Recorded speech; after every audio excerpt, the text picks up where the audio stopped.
Sunday dinner at what my family still called the family home had always been a tradition, but tonight felt different. My sister Jessica had invited her wedding planner, Victoria Sterling, to join us for what she described as an important family meeting about wedding financing. I was cutting my pot roast when Jessica stood up with the dramatic flair she'd perfected since getting engaged 6 months ago. "Everyone, Victoria and I have exciting news about funding the wedding," Jessica announced, her diamond engagement ring catching the dining room light. At 28, I worked as a real estate attorney specializing in property transactions and had quietly purchased the family home through my law firm 3 years ago when my parents faced foreclosure during Dad's medical crisis. My family knew I was a lawyer, but they'd never asked about my specialization or income level. "We're listing it next week for $800,000, Sister told the wedding planner at dinner. Victoria Sterling, an expensive wedding coordinator who charged premium fees for society events, smiled approvingly. "What a wonderful solution. Selling the family property to fund a dream wedding shows real commitment to starting fresh." Nodded proudly, apparently delighted that her daughter had found such a creative financing solution for her elaborate celebration. I set down my fork slowly. "I'm sorry, what exactly are we listing?" "The house, Michael," Jessica said with slight exasperation. "Mom and Dad's house. Our family home. It's been sitting here appreciating in value while none of us really need this much space." "We've already had it appraised," Mom added excitedly. "The real estate agent says it could go for $800,000, maybe more with the right marketing." I looked around the dining room I'd had professionally restored after purchasing the property. The hardwood floors I'd refinished, the crown molding I'd had repaired, the updated electrical and plumbing systems I'd installed. "When did you arrange for an appraisal?" I asked. "Last Tuesday," Dad said. "Jennifer Morrison from Premier Realty came by. Very professional. Said the renovations have really added value." Jennifer Morrison was my cousin, a realtor who specialized in high-end properties and who definitely knew I owned this house. "What renovations?" Jessica waved dismissively. "You know, the floors, the kitchen updates, the bathroom remodel. Whoever did the work really knew what they were doing." I had done the work. I'd spent 2 years and $150,000 renovating this house after purchasing it from my parents for $320,000. Enough to pay off their debts and medical bills while keeping them in the home they loved. "And the proceeds from this sale would go to?" "The wedding, obviously," Jessica said. "Michael, we've been planning this for months. The venue alone is $45,000, plus catering, flowers, photography, the dress." Victoria consulted her tablet. "We're looking at approximately $180,000 for the complete celebration. It's going to be absolutely magical. But where would Mom and Dad live?" "We've been discussing that," Mom said. "There are some lovely senior communities nearby. Much more appropriate for people our age." "You want to move to a senior community?" "We want Jessica to have the wedding she deserves," Dad said firmly. "This house has been in the family for 25 years. It's time to use its value for something meaningful." I watched Victoria Sterling take notes about the house's selling points while my family discussed displacing themselves to fund a wedding. The irony was staggering. They were planning to sell my house to pay for a party. "Have you contacted a real estate attorney about the sale?" "Victoria recommended someone," Jessica said. "Very expensive, but she says property transactions this large need proper legal representation." "Who did she recommend?" Victoria looked up from her tablet. "Harrison and Associates. They handle all the high-end real estate transactions in this area. Mr. Harrison himself will be managing the sale." David Harrison was my law partner and best friend. Our firm, Morrison and Harrison, specialized in exactly these types of property transactions. David definitely knew I owned this house. "When is this listing supposed to happen?" "Next week," Jessica said. "We want to close before the wedding in 8 weeks. Victoria says timing is crucial for vendor deposits." I excused myself to use the bathroom and immediately called David. "David, my family is trying to sell my house." "Your house? The one you bought from your parents 3 years ago?" "That's the one. They think they still own it and want to sell it to fund my sister's wedding." "Michael, that's fraud. They can't sell property they don't own." "I know it's fraud. The question is how to handle this without destroying my family. Meet me at the office tomorrow. We need to review your property documents." When I returned to dinner, Victoria was photographing the living room while explaining staging strategies to maximize sale price. When my attorney showed the sole ownership deed, I sat back down and finished my meal in silence, watching my family plan to commit real estate fraud with my own law partner's help. Monday morning, I arrived at Morrison and Harrison to find David already reviewing my property files. Michael, this is more complicated than we discussed. Your cousin Jennifer called this morning asking about listing procedures for the Morrison family home. She knows I own it. She knows, but she's getting pressure from your family to process a sale. They've been calling her all weekend about marketing timelines and showing schedules. I sat down across from David's desk, where my property deed was spread out next to Jessica's wedding planning materials that Victoria had apparently shared with Jennifer. What are my options? Legally, it's simple. They can't sell property they don't own. But practically, this could expose your family to criminal charges if they actually attempt to proceed. Criminal charges? Michael, attempting to sell real estate without legal ownership is fraud. If they sign listing agreements, accept offers, or try to close on a sale, they could face felony charges.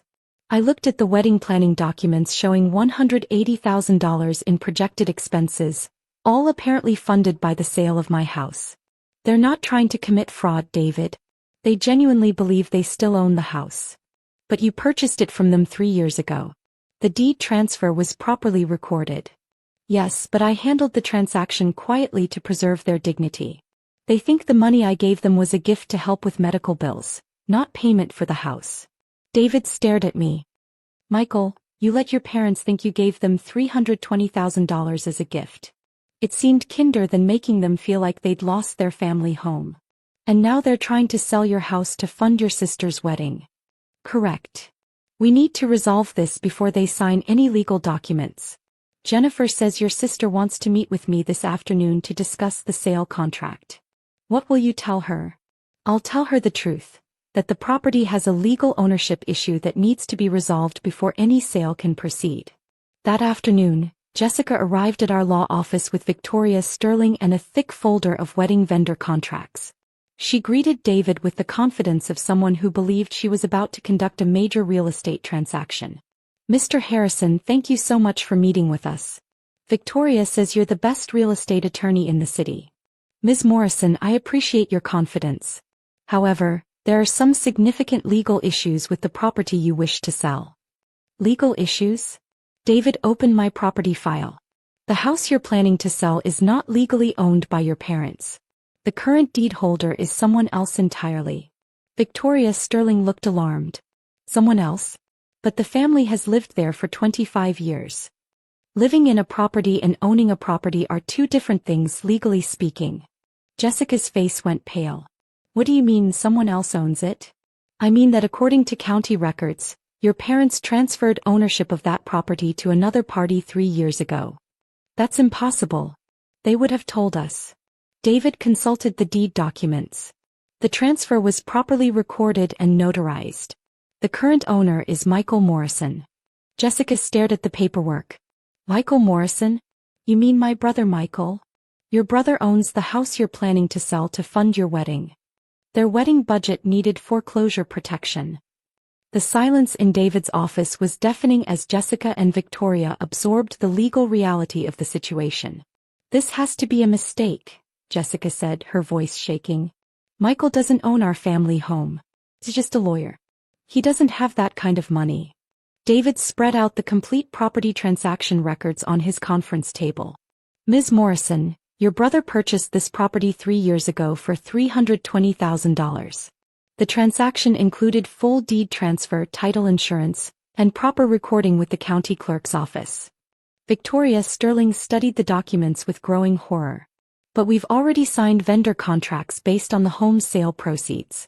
The venue deposit alone was $45,000. Who authorized those contracts? David asked. Jessica's parents co-signed as property owners. They co-signed contracts using property they don't own as collateral. That's fraud. Jessica found her voice. But Michael never told us he bought the house. Your brother paid your parents $320,000 3 years ago. What did you think that money was for? Dad's medical bills. Mom said Michael gave them a gift to help with the hospital expenses. David looked at me, understanding dawning on his face. Michael, did you let your family think the house purchase was a gift? Before I could answer, Jessica turned to me with dawning realization. You bought the house. When Dad was sick, you bought our family home. Yes. For $320,000? Yes. And you let Mom and Dad think it was a gift so they wouldn't feel like they'd lost their home? That was the idea. Victoria Sterling had gone completely pale. This means all the wedding contracts signed with the house as collateral are invalid. Jessica stared at the property documents, then at me, then back at the documents. Michael, do you realize what you've done? I've already put deposits down on everything. The venue, the caterer, the photographer. We owe $75,000 in vendor commitments. Based on money you don't have from selling property you don't own. But we thought. You thought you could sell my house without asking me. The weight of the situation was settling on Jessica as she realized the scope of her planning error. What happens now? She asked quietly. David consulted his legal notes. Now your brother decides whether to press fraud charges or work out a family solution. Fraud charges. Attempting to sell real estate without ownership is a felony. Using false ownership claims as collateral for contracts is additional fraud. Jessica looked like she might faint.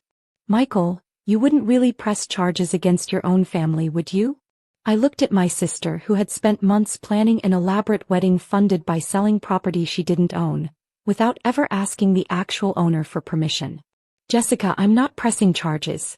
But we need to resolve this situation immediately. Over the next 2 hours, David helped us work out a solution. I agreed to provide a loan against the house's equity to cover Jessica's vendor deposits, preventing her from facing breach of contract lawsuits. In return, she would scale back her wedding plans to something more reasonable. Michael, Jessica said as we finished the paperwork, I owe you an enormous apology. You do. I should have asked before assuming I could sell the house. I should have asked about the money you gave Mom and Dad 3 years ago. Yes, you should have. And I should have realized that a $180,000 wedding was insane. Victoria Sterling had quietly left the meeting when it became clear that her elaborate celebration plans would need significant downsizing. Jessica, I helped our parents when they needed it because that's what family does. But that doesn't mean family property is automatically available for anyone to use however they want. I understand that now. 3 weeks later, Jessica had a beautiful wedding at a local vineyard, elegant, meaningful, and properly budgeted. The total cost was $35,000, which she and her fiancé paid for themselves without needing family property as collateral. Thank you, Jessica said during her reception, for saving me from making a huge mistake. Which mistake was that? Thinking that expensive meant better. This wedding is perfect. He was right. Sometimes the best celebrations are the ones you can actually afford. Mom and Dad still live in their house. My house. And now they understand the gift I gave them 3 years ago wasn't just money, but the security of staying in their family home without the burden of ownership during a financial crisis.